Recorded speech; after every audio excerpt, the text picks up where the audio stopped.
Graça e paz, amados. Amém. Graça e paz, amados. Amém. A pergunta hoje será diferente. Depois de todo esse ano, depois de 11 ceias, agora na 12ª ceia, você ainda está feliz com o Senhor Jesus? Amém. Glória a Deus. Só Deus sabe o que aconteceu na minha e na sua vida durante essas 11 ceias desse ano. Só Deus sabe o que aconteceu na minha e na sua vida. Mas aqui estamos. Louvado seja o nome do Senhor por isso. É a última ceia do ano de 2024. Então eu já glorifico a Deus por cada um que ouviu a voz do Senhor para estar na mesa da comunhão, na mesa de cura e na mesa de perdão. Eu creio nisso. Aos nossos irmãos em Cristo que estão nos visitando nessa noite, Deus abençoe a vida de vocês e a todos os irmãos que estão na casa do Senhor nessa noite. Glorifico muito a Deus por cada uma das vidas que sempre ouvem a voz do Supremo Pastor. Nós temos o pastor e bispo das nossas almas. E aí Deus coloca os pastores como... pastor não é dono de rebanho, tá? O dono do rebanho é o sumo pastor, que é Jesus Cristo. Aí o pastor só toma conta. E aí o pastor ouve a voz do sumo pastor e chama as ovelhas. E as ovelhas que ouvem a voz do pastor estão na casa dele. Então eu louvo ao Senhor por isso, por cada uma das vidas que ouviram. E daqueles que não puderam vir, Deus sabe os motivos que Deus coloque as mãos em cada um deles, em nome de Jesus. Meus amados, eu confesso que não foi uma semana muito fácil, como alguns já sabem. Essa semana Deus recolheu um pastor do qual eu tinha grande admiração e carinho, por ser aquele que fez a minha ordenação pastoral aqui neste lugar no ano de 2019. E eu estava até meditando essa semana e falei: Senhor, no ano de 2018 meu pastor, ele me ordena evangelista. E a igreja em assembleia decidiu para me colocar como vice-presidente da igreja. E aí, 5 meses depois, Deus recolhe o meu pastor. Amém, Senhor. No ano de 2019, depois de tudo aquilo que a gente foi vivenciando, vem pastor Oswaldo Costa fazer a minha ordenação neste lugar, no ano de 2019. Fez a minha ordenação e 5 anos depois Deus o recolhe. Então assim, não foi uma semana muito fácil não. Eu louvo ao Senhor que tanto o primeiro pastor como este foram homens de Deus. Eram homens que eu gostava de dizer que incomodavam o inferno. Homens, nós precisamos ser crentes que incomodem o inferno. E não tenha medo não, porque quem está na sua vida é maior. Quem está na tua vida é maior. Quem está estudando Atos aqui está vendo, só que tem uma coisa que a gente ainda vai ver. Em Atos 17, quando alguns vão falar sobre os apóstolos, vão dizer: olha, os perturbadores aí do mundo, eles estão perturbando toda... É assim que nós temos que ser, perturbar o inferno. E a gente perturba o inferno com o joelho no chão. E eram homens de Deus, eram homens de Deus. Eu louvo ao Senhor. Eu estive recentemente lá.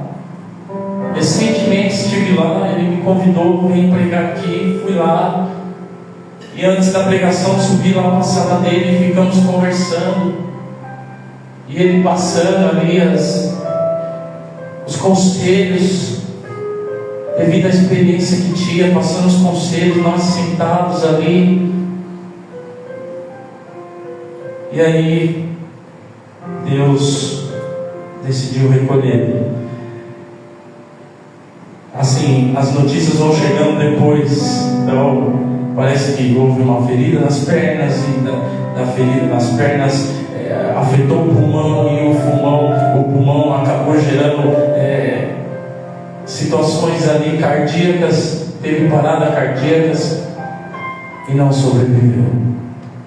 Já tinha recebido alta do hospital, iria para casa, estava feliz, mas não voltou. E Deus me fez refletir muito. Eu não consegui estar no enterro dele por causa do trabalho, mas consegui dar uma passada no velório. Estive lá no velório à noite. Confesso que não consegui ficar muito tempo ali vendo, mas ali mesmo Deus já começou a tratar no meu coração. E a pergunta que Deus fez no meu coração, e eu repasso para os irmãos, é essa: irmãos, será que estamos preparados para o fim? Será que nós estamos preparados para o fim? Eu até compartilhei hoje no grupo da igreja que muitas pessoas acreditavam que teriam mais tempo, mas sua jornada chegou ao fim de forma inesperada. De forma inesperada. Um domingo eu posso estar na igreja cheio de planos, mas eu não sei se estarei aqui no domingo que vem.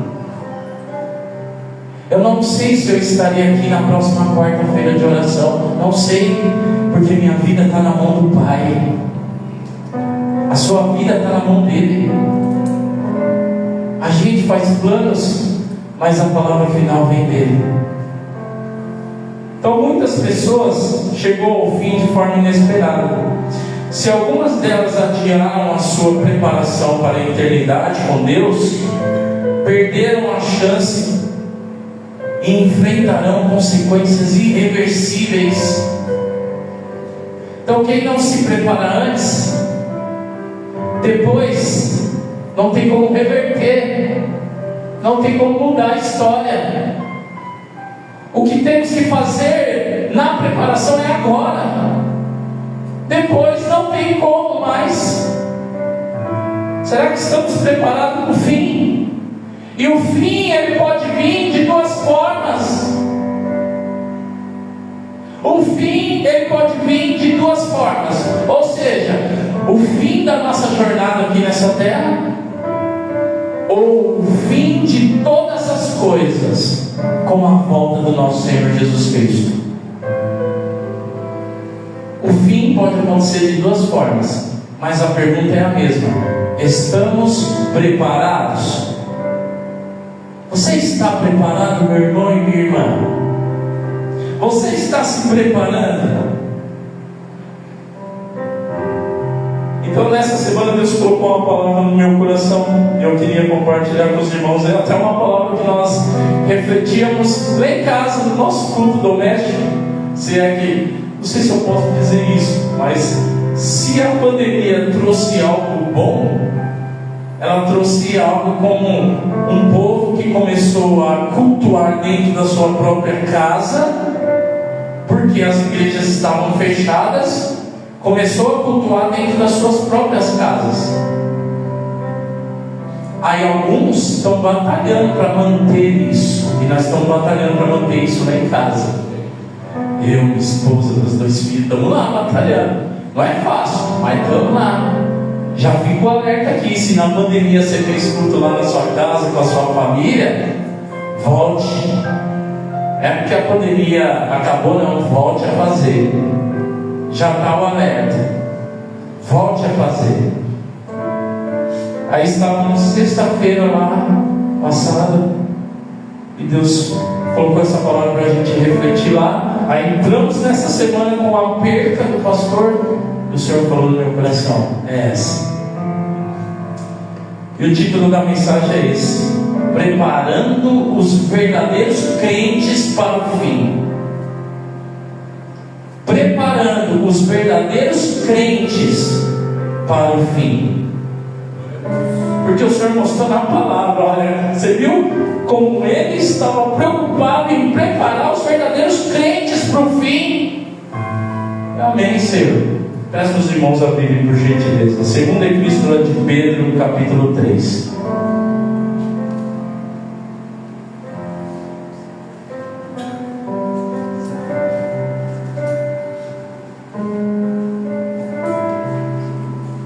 Segunda Epístola de Pedro, no capítulo 3.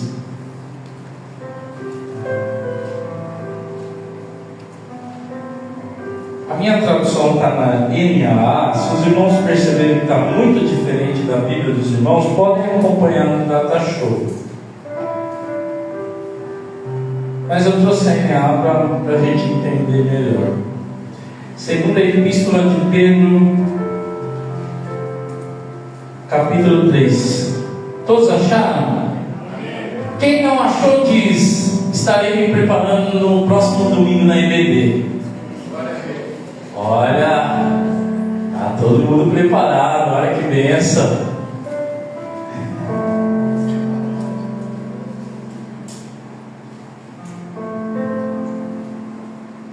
Diz assim a palavra do Senhor. Segunda Epístola de Pedro, no capítulo 3, versículo 1, diz assim: Amados, esta é agora a segunda carta que escrevo a vocês. Em ambas, procuro com lembranças despertar a mente esclarecida de vocês, para que se lembrem das palavras que anteriormente foram ditas pelos santos profetas, e também se lembrem do mandamento do Senhor e Salvador, que os apóstolos de vocês lhes ensinaram. Antes de tudo, saiba que nos últimos dias virão escarnecedores com suas zombarias, andando segundo as suas próprias paixões, e dizendo: onde está a promessa da sua vinda? Porque desde que os pais morreram, todas as coisas permanecem como desde o princípio da criação. Acontece que, de propósito, esquecem que os céus existem desde muito tempo, e que a terra surgiu da água e através da água pela palavra de Deus. Com base nesta palavra também o mundo daquele tempo foi destruído, afogado em água. Pela mesma palavra, os céus e a terra que agora existem têm sido guardados para o fogo, estando reservados para o dia do juízo e da destruição dos ímpios. Mas há uma coisa, amados, que vocês não devem esquecer: que para o Senhor um dia é como 1000 anos, e 1000 anos são como um dia. O Senhor não retarda a sua promessa, ainda que alguns julguem demorada. Pelo contrário, Ele é paciente com vocês, não querendo que ninguém pereça, mas que todos cheguem ao arrependimento. Porém, o dia do Senhor virá como um ladrão. Naquele dia os céus passarão com grande estrondo, e os elementos se desfarão pelo fogo. Também a terra e as obras que nela existem desaparecerão. Uma vez que tudo isso será assim desfeito, vocês devem ser pessoas que vivem de maneira santa e piedosa, esperando e apressando a vinda do dia de Deus.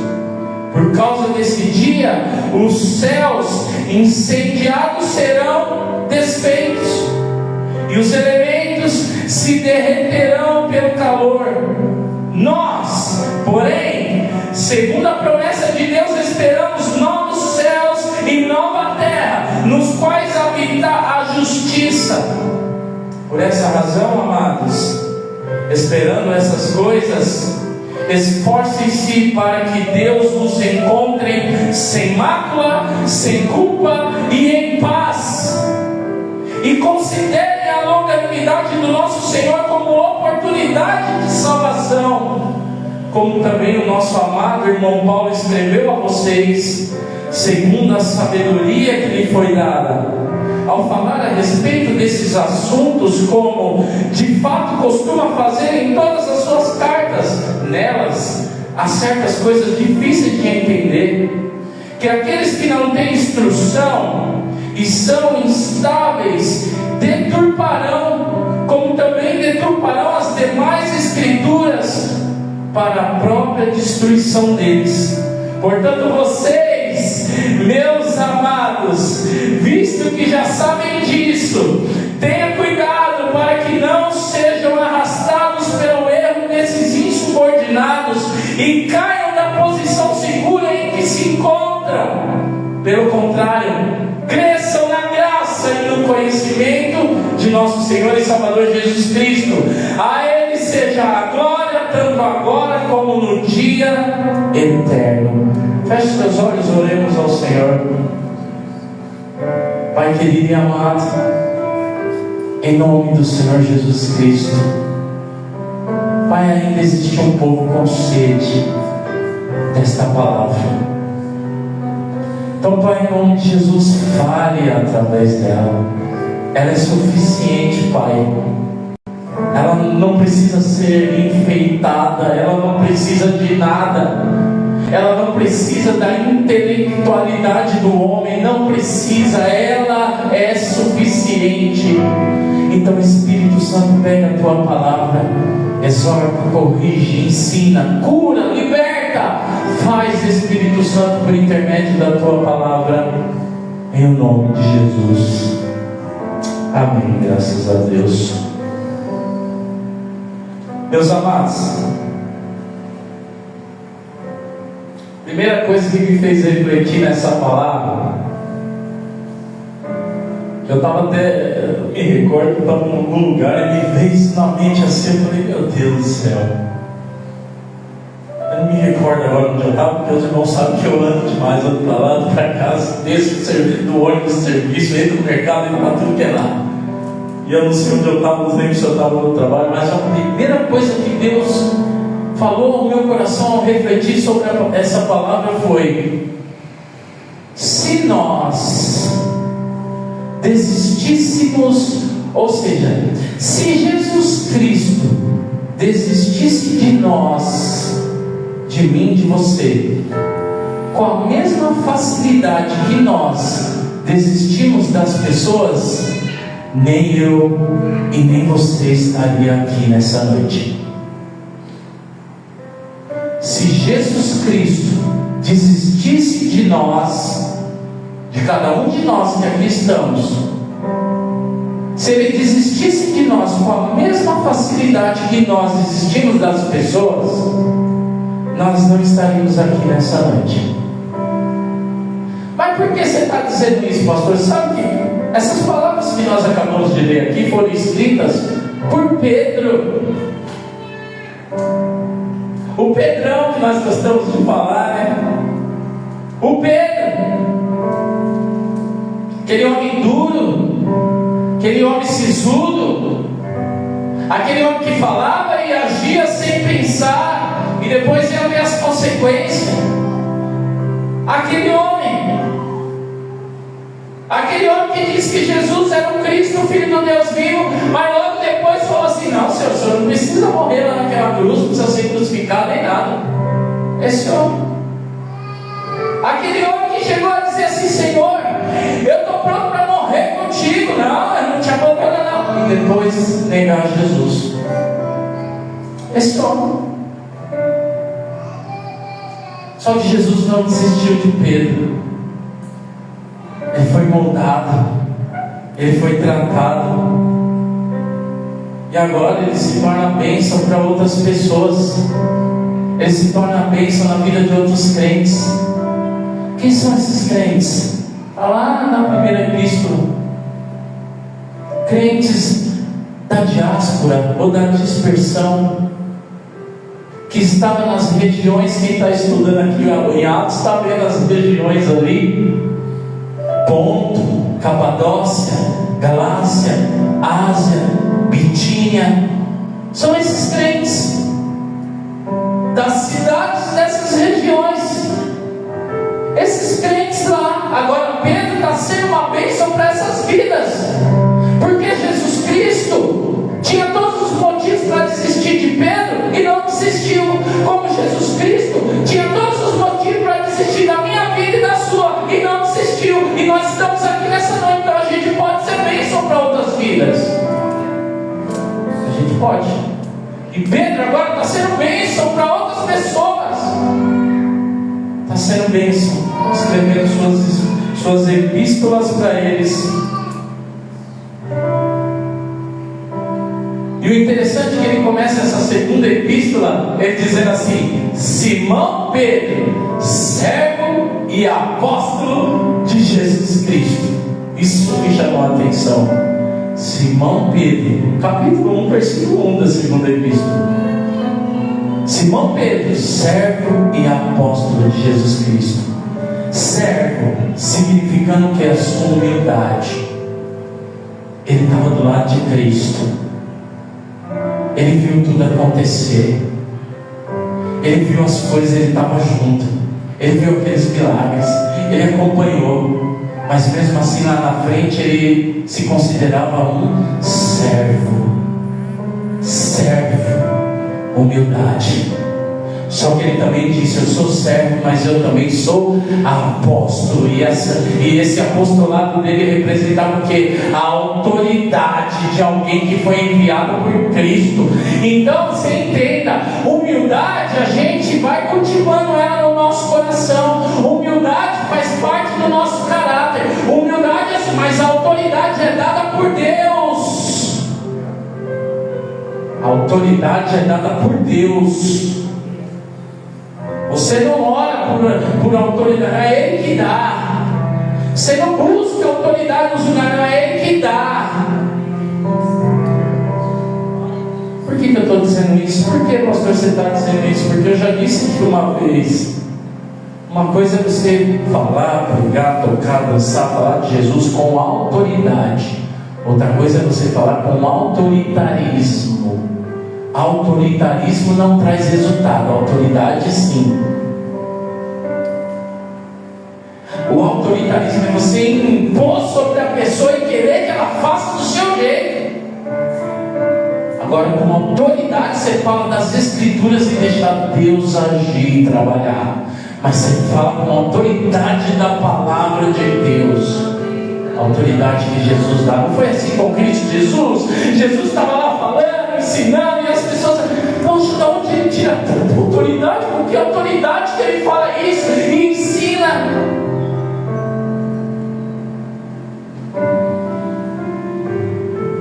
Jesus fala: o que eu ensino, o que eu passo no vídeo de mim, vem do Pai, vem dele. Então, meus amados, outra coisa que me chama a atenção aqui nessa epístola de Pedro é ele demonstrando esse coração pastoral, esse coração de pastor com esses crentes. Por que nós falamos de crentes de várias regiões, como Ponto, Galácia, Capadócia, Ásia, Bitínia? Essa epístola ela é chamada de epístola geral, porque junto a outras epístolas gerais, que eram epístolas que não iam só para uma igreja, para uma localidade e ficar ali, não. Era uma epístola, uma carta que ia de igreja em igreja. Leu nessa igreja, agora ela envia para outra igreja, e vai para outra igreja, e vai para outra. Então ela ia rodando nas igrejas. E eu imagino esse coração pastoral de Pedro, no cuidado com cada um e a preocupação com as suas ovelhas. Ele demonstra isso aqui, nessa segunda epístola. Por quê? Porque no capítulo 1, você vai observar Pedro exortando os crentes a espiritualmente, crescimento espiritual, capítulo 1. No capítulo 2 você vai ver Pedro mostrando o que para eles? Não é para vocês só se oporem aos falsos ensinos dos falsos mestres que têm se infiltrado na igreja. Não, vocês têm que se opor também à maneira e o estilo de vida deles. E agora no capítulo 3 que nós lemos aqui, Pedro, ele demonstra esse coração pastoral de querer preparar esses crentes para o fim de tudo. Por isso que foi a pergunta: você está preparado para o fim? Seja lá qual for o tipo do fim, já que nós não sabemos o que vai acontecer amanhã. Não é o que a palavra do Senhor disse em Tiago capítulo 4 versículo 14: nós não sabemos o que vai acontecer amanhã. Somos como neblina que aparece e logo se dissipa. Nós somos como a neblina. Estamos preparados para o fim, seja lá qual tipo de fim que é. Então Pedro está demonstrando essa preocupação, com cada um dos irmãos, ele demonstrando essa preocupação, em mostrar isso, e mostrar para eles: agora eu estou tratando do tempo do fim, porque eu estou preocupado com vocês, e eu quero formar uma igreja, um povo, eu quero formar os crentes que estejam verdadeiramente preparados para o fim. Mas para isso a gente vai ter que tomar algumas atitudes, como ele teve que dizer para eles. Você percebe que ele diz assim, no versículo 1: amados, esta é agora a segunda carta que escrevo a vocês. Em ambas procuro com lembranças despertar a mente esclarecida de vocês, para que se lembrem das palavras que anteriormente foram ditas pelos santos profetas, e também se lembrem do mandamento do Senhor e Salvador, que os apóstolos de vocês lhe ensinaram.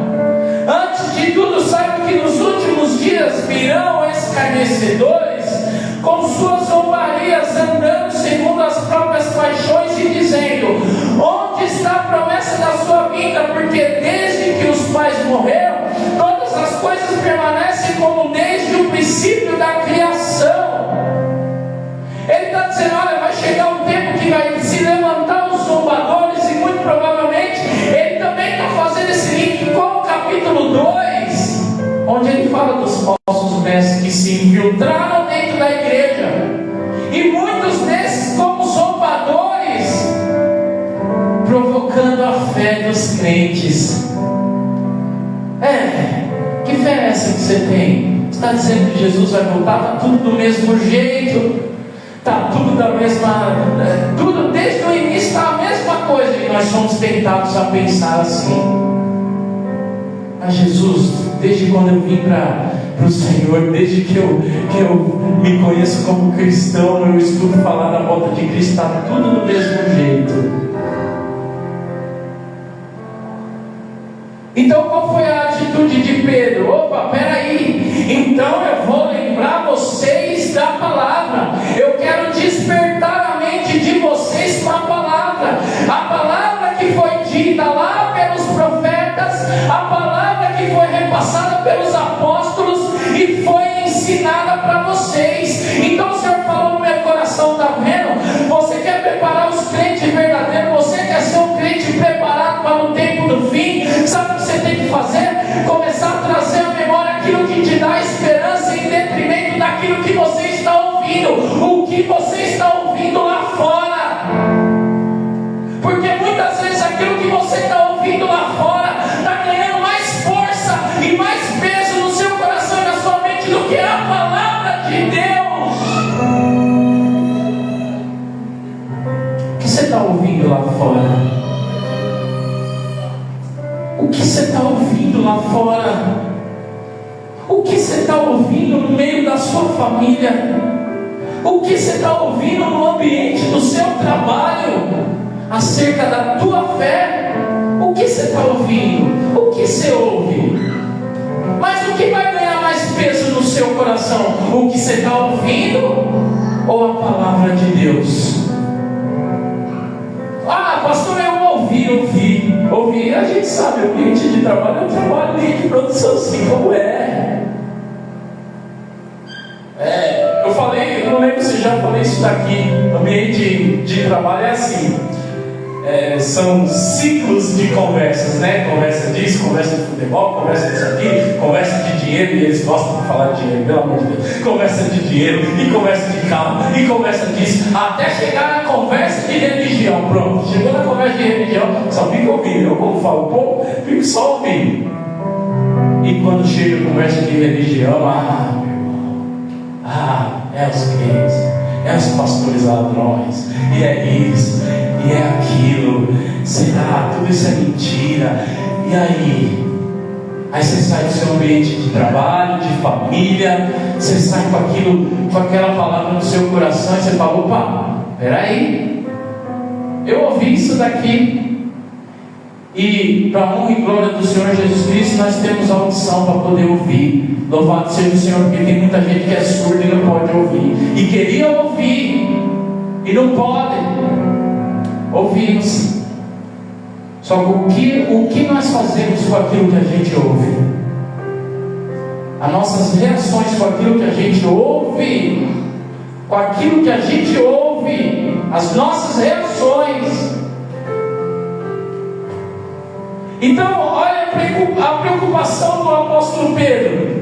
Amados, esta é agora a segunda carta que nos escrevo. Em ambas, procuro com lembranças despertar a mente de vocês, para que vocês se lembrem das palavras que anteriormente foi dita. Então volta, ouviu coisas acerca da sua fé, ouviu coisas acerca de que esse Jesus não vai voltar. Opa, volta para a palavra, abre as escrituras. Opa, peraí, Senhor, eu vou ficar com aquilo que o Senhor disse. Eu vou ficar com aquilo que o Senhor disse, Pai. Traga à memória aquilo que te dá esperança. Traga à memória aquilo que te dá esperança. Traga à memória aquilo que te dá esperança. Porque essa palavra ela tem que dissipar esses enganos e essas mentiras. Traga à memória aquilo que te dá esperança.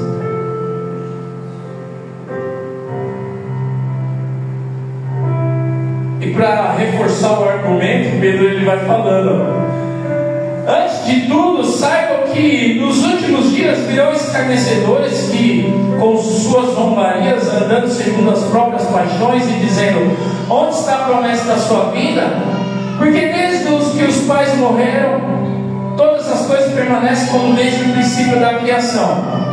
Acontece que de propósito esquecem que os céus existem de muito tempo, e que a terra surgiu da água e através da água pela palavra de Deus.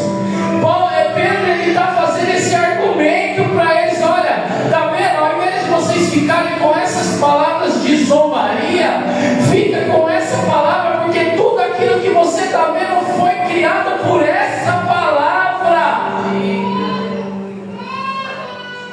Tudo que você usufrui hoje, tudo que você vive hoje, tudo que você vê hoje foi criado por esta palavra.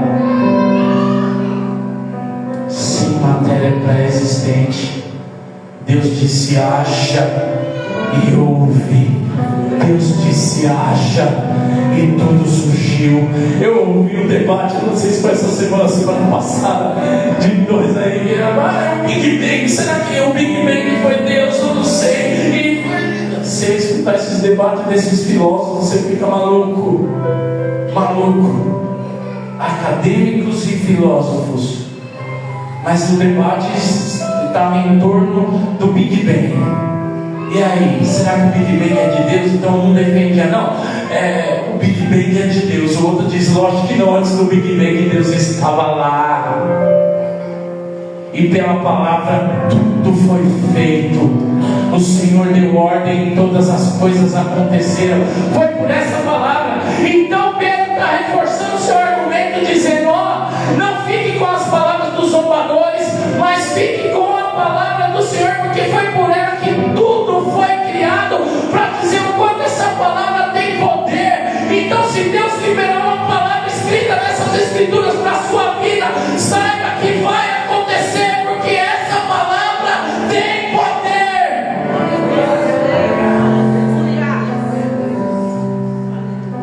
Aí a escolha é minha e sua, se nós vamos ficar com as palavras dos zombadores, que vão zombar da minha fé e da sua. Cadê esse Cristo que não volta? Cadê esse Jesus? Se tudo está do mesmo jeito, você vai ficar com a palavra que diz que o nosso Deus, Ele é soberano, que Ele age como quer, que Ele faz da forma que quer, da maneira que quiser, do jeito dEle, da maneira dEle, do jeito dEle, porque Ele é Deus, porque Ele é Deus, porque Ele é Deus. Aleluia! Ele é Deus, é Ele que manda, é Ele que manda. É o jeito dele, vai ser da forma dele, não vai ser do jeito que os zombadores falam. E Pedro ainda vai dizer: de propósito eles esquecem isso. Mas ele reforça seu argumento com a palavra, versículo 6. Com base nessa palavra também o mundo daquele tempo foi destruído. Você começa a ver Pedro já trazendo seu argumento para quê? Com base nessa palavra também o mundo daquele tempo foi destruído, afogado em águas. Isso já te leva lá para o tempo de Noé, afogado em águas, pela mesma palavra, a mesma palavra que criou todas as coisas. Também essa palavra, quando quis acabar com tudo, acabou, porque o ser humano decidiu andar longe da vontade de Deus. Não é Deus que é ruim, somos nós que escolhemos nos afastar dele. Não é Deus que é ruim, é um monte de coração duro que quer permanecer nesse estado. Mesma palavra, os céus e a terra que agora existem, têm sido guardados pelo fogo, estando reservado para o dia do juízo e da destruição dos ímpios. Não falamos do Deus soberano? Quis acabar com tudo, com as águas do dilúvio? Acabou. Fez. Só se salvaram poucas pessoas. Agora, depois Deus fez a promessa, estabeleceu a aliança novamente com Abraão e disse: olha, não vou mais acabar com a terra no meio do dilúvio, não vai ter mais. Por isso não teve até hoje dilúvio, porque Deus prometeu na sua palavra e Ele cumpre. Ele falou: não vai ter mais dilúvio, não vai ter mais. Ele mesmo disse, está aqui em Gênesis, não vai ter mais dilúvio. Mas Ele disse o que?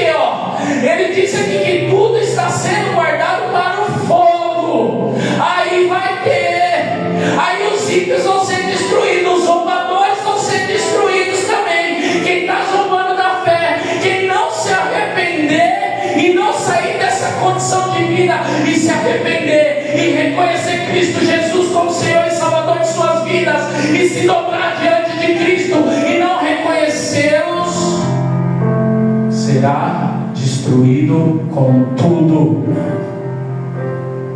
Com tudo. Será destruído com tudo.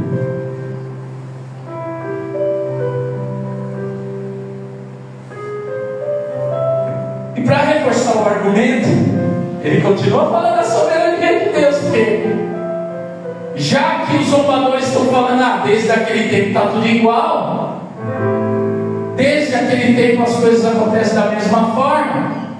Aí ele diz o que no versículo 8? Mas há uma coisa, amados, que vocês não devem esquecer: que para o Senhor um dia é como 1000 anos, e 1000 anos são como um dia.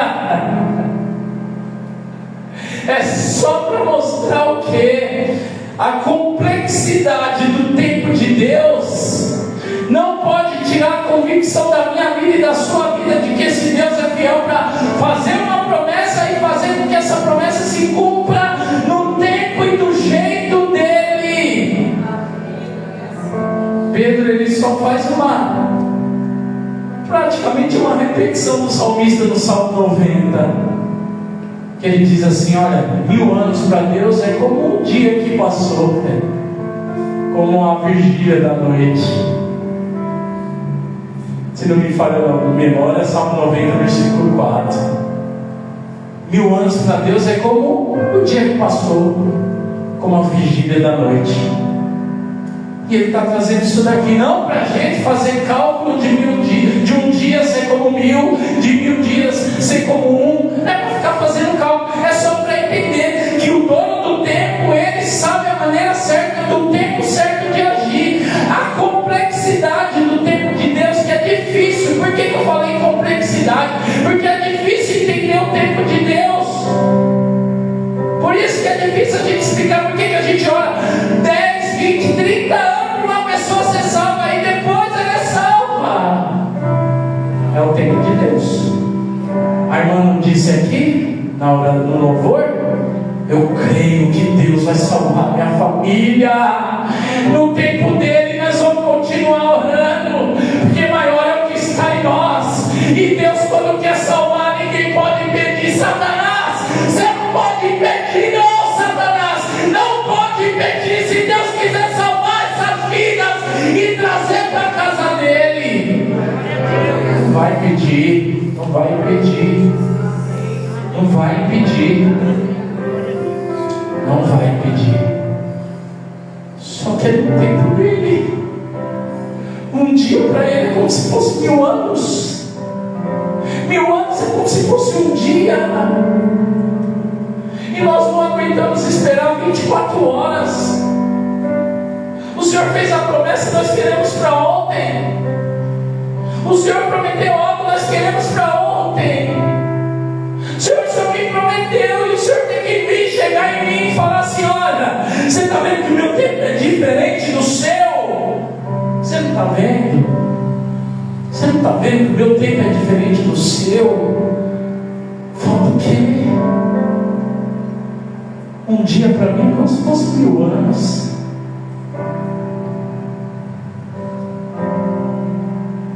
Mas fique com essa palavra. Versículo 9: o Senhor não retarda a sua promessa, ainda que alguns julguem demorada. Ainda que alguns julguem demorada, o Senhor não retarda a sua promessa. Pelo contrário, Ele é paciente com vocês, não querendo que ninguém pereça, mas que todos cheguem ao arrependimento.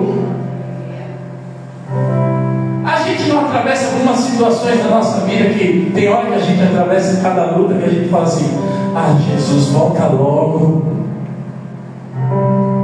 Será que você já passou por alguma situação na sua vida e fala: Senhor, volta logo, pelo amor de Deus, não aguenta, volta logo. Obviamente que tem muito crente que fala: Senhor, não volta não, não volta não, porque eu tenho muita coisa para viver nessa terra. Mas muitos, é a luta que instiga a pessoa a dizer: Senhor, volta logo. Mas sabe por que Jesus não voltou ainda? Porque Ele quer salvar. Ele quer salvar vidas. Ele quer salvar almas. Ele não voltou ainda porque Ele ainda quer salvar. Ele ainda quer alcançar corações. Ele ainda quer alcançar vidas. Ele ainda quer alcançar as suas ovelhas que ainda não ouviram a sua voz, a voz do sumo pastor. Aleluia.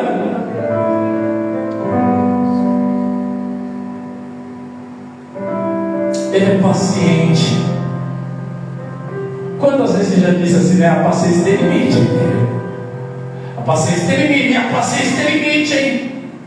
Olha, a paciência acaba. E saiba que Deus vai acabar também. A de Deus vai acabar. A de Deus vai acabar.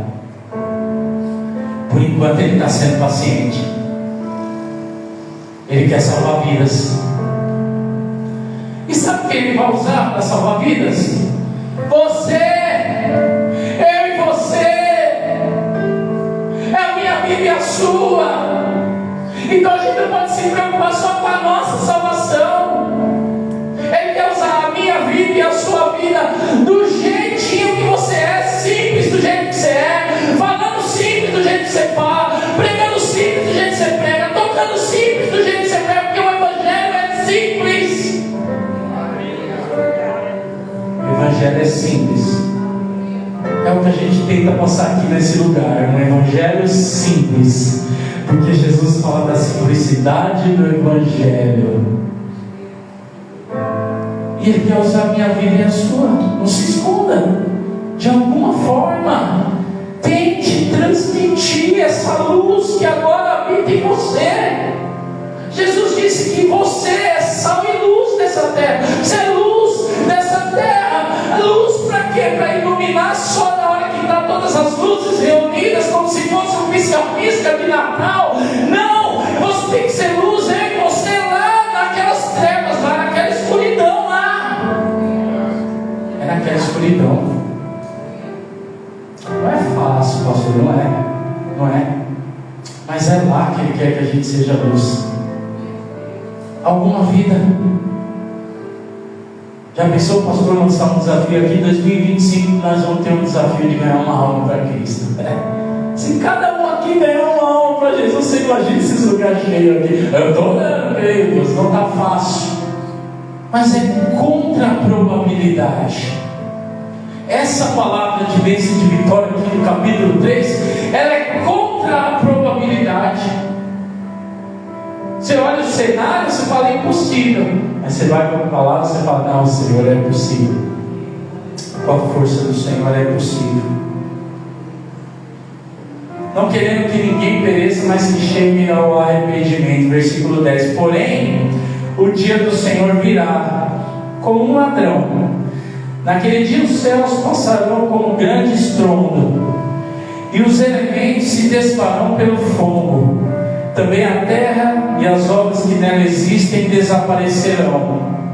Aí você percebe, não precisa nem explicar como ladrão, só vai dizer que será de repente, que ladrão não avisa.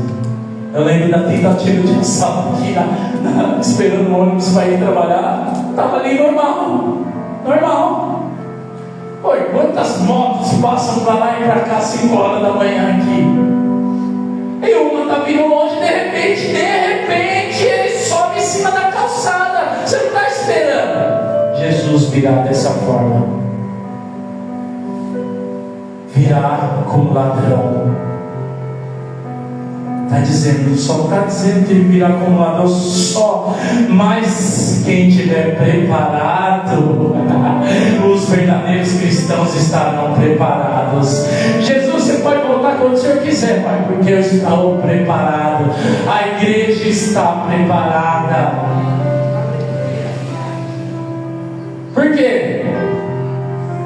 E quando ele voltar, olha aqui dizendo, naquele dia os céus passarão com grande estrondo, e os elementos, e tem os elementos aqui falando do universo, tudo que está ali, os elementos do universo, lua, estrelas, tudo isso, está dizendo o quê? Que se desfarão pelo fogo, também a terra e as obras que nela existem desaparecerão. Então, olha para tudo isso que você vê hoje, céu, terra, estrela, vai se desfazer no fogo. Não vai existir mais isso que nós vimos hoje. Não vai existir mais. Ele continua, versículo 11: uma vez que tudo será assim desfeito, vocês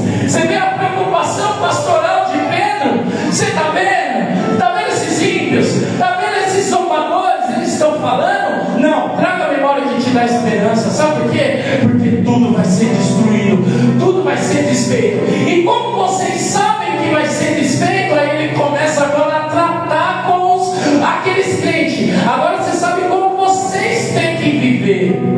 Agora nós vamos saber como temos que viver para esse tempo do fim.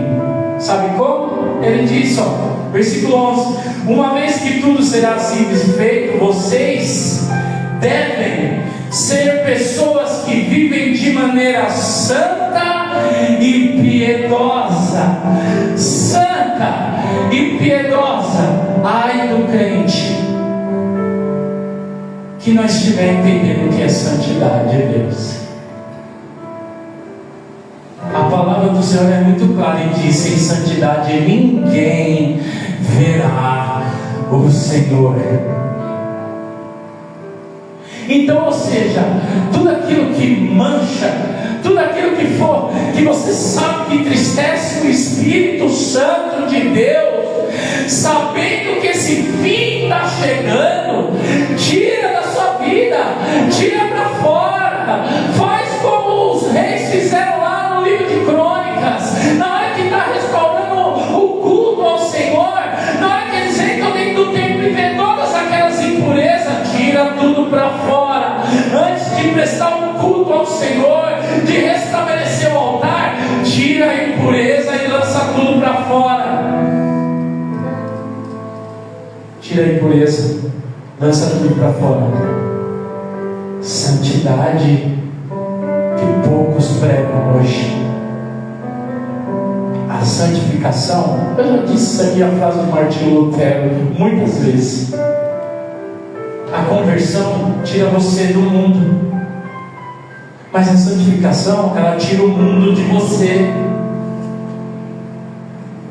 A santificação me tira do mundo, a conversão me tira do mundo, mas a santificação tira o mundo de mim.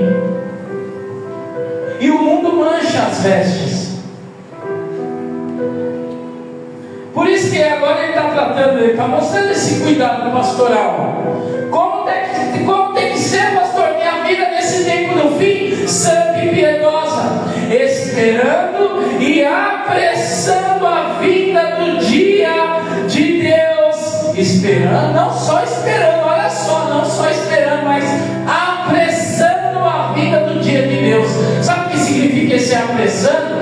É tendo essa expectativa alimentada no coração, de que o meu Cristo Jesus, o meu Redentor, ele vai voltar. Tem uma frase que eu não sei de quem é, eu não me recordo agora, mas diz assim: viva como se Cristo Jesus fosse voltar amanhã. Amanhã. Viva como se Jesus fosse voltar amanhã. Mas o povo não tem mais essa ansiedade para Cristo voltar. Mas Pedro está falando: espere e apresse a vinda do Senhor. Esse apressar é ter esse sentimento, essa expectativa, esse entusiasmo. Não, ele vai voltar. E ele fala de novo o destino da terra. Continuando: por causa desse dia, os céus incendiados serão desfeitos, e os elementos, novamente falando dos elementos do universo, se derreterão pelo calor. Nós, porém, os preparados, os que verdadeiramente são cristãos, nós, porém, segundo a promessa de Deus, esperamos novos céus e nova terra, nos quais habita a justiça. É esse lugar que está preparado para a minha vida e para a sua. Para a minha vida e para a sua, é este lugar. Não queira nada menos do que isso. Mas para isso, se prepare.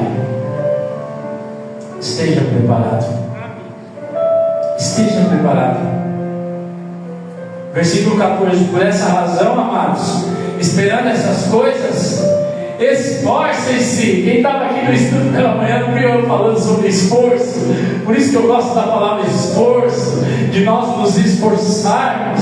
Eu falei, não tem ninguém perfeito. O que a gente faz todos os dias é se esforçar para ser um verdadeiro cristão, é se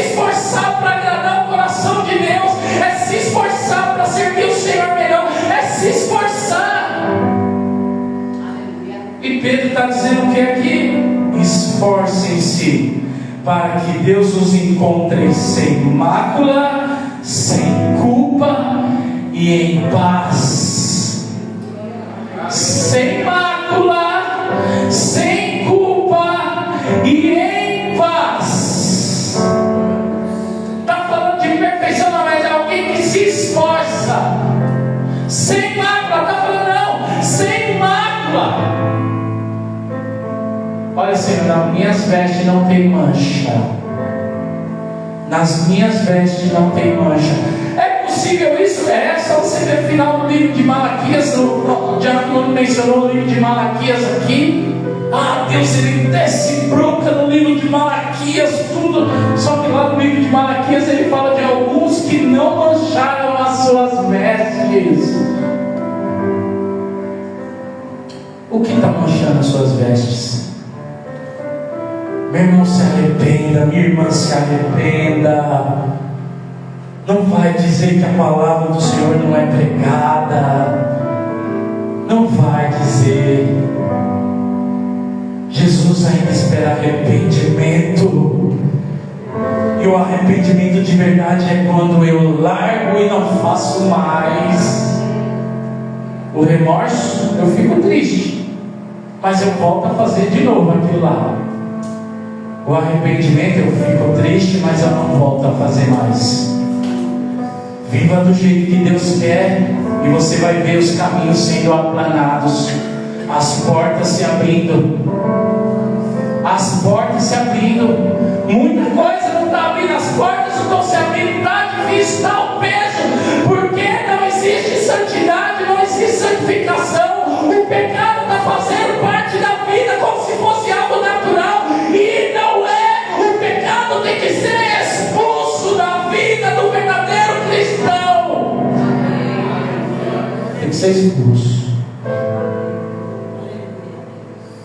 para que Ele nos encontre sem mácula, sem culpa e em paz. Senhor, pode voltar a hora que o Senhor quiser, porque eu estou em paz. Então, se está no caminho errado, muda. Peraí, Senhor, eu ouvi a tua palavra, eu vou me arrepender. Amém? O Senhor é paciente, Ele ainda quer salvar. Ele estende a mão e fala: daqui, daqui, vai minha filha, e não peques mais. Quantos queriam te tacar pedra? Muitos queriam te tacar pedra. Eu não vou fazer isso. Só vai e não peques mais. Pega mais, pode ir. Conserta o caminho, conserta a vida. Pronto. Para que Ele nos encontre sem mácula, sem culpa e em paz. E considerem a longanimidade do nosso Senhor como uma oportunidade de salvação. Não despreza isso, porque depois que ele veio como cordeiro, agora ele vai vir como leão, e como leão não vai adiantar. Como leão não vai adiantar. Não vai adiantar depois. Então acerta agora, que o cordeiro é longânimo, e ainda está dizendo assim: ó, trabalha nesse caminho aqui para a sua vida. O mundo hoje está querendo fazer com que você enxergue ao contrário. Ah, não, esse negócio de evangelho, não, o evangelho verdadeiro é esse. Esse é o evangelho.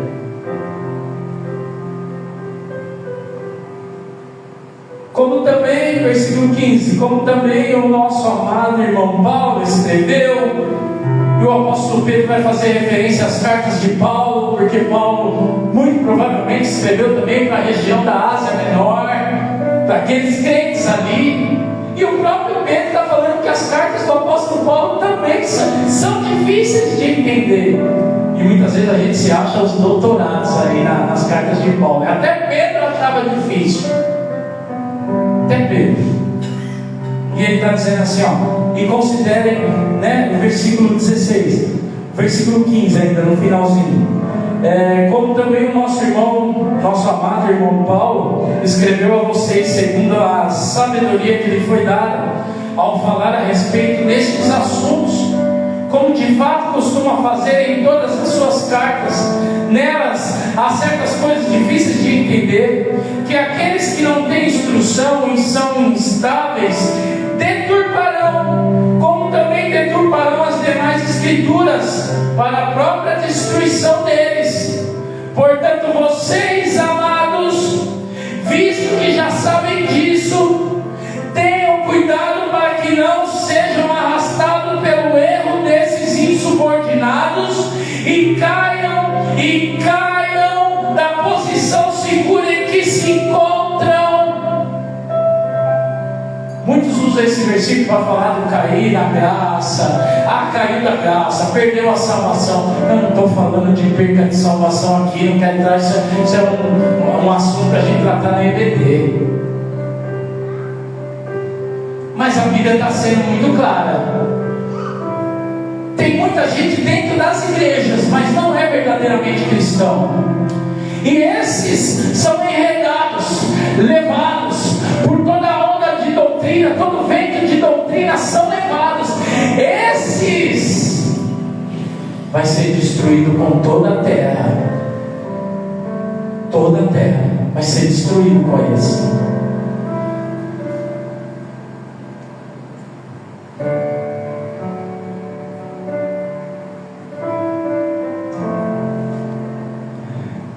Insubordinados e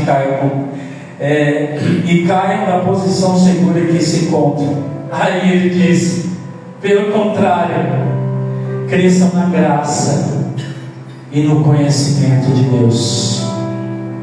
Pelo contrário, agora você pega tudo o que foi dito. Pelo contrário, cresça na graça e no conhecimento de Deus, chamando por um crescimento num tempo totalmente improvável. Ei, meu irmão e minha irmã, é Deus te chamando para o crescimento.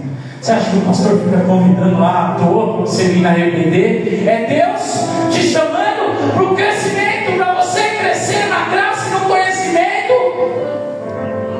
para que nós não nos tornemos ignorantes e caiamos em todo vento de doutrina, e aí a gente ser queimado junto com toda essa terra. Cresça na graça e no conhecimento, se esforce. Pastor, é difícil entender a palavra de Deus, é difícil. Então vem estudar a palavra com a gente. A gente acorda cedo a semana inteira. Se fosse assim, o pastor também não viria. É só às 4 da manhã de pé, mas de domingo estamos aqui.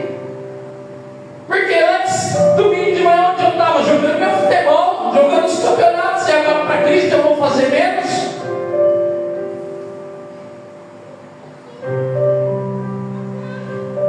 Cresça na graça e no conhecimento de Deus.